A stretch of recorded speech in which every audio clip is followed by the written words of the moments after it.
isa.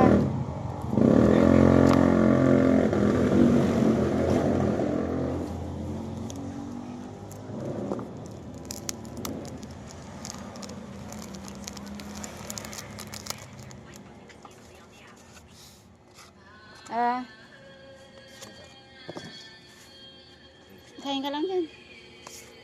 Gusto ng pansit canton, may customer pang humabol. Diba? Hindi, inaalala ko sa vlog ko. Oo. Bago-bago lang. Sasarado na sana ako. Sabi ko pag alas 2, wala pang customer, sarado na ako. Buti, bumili ka.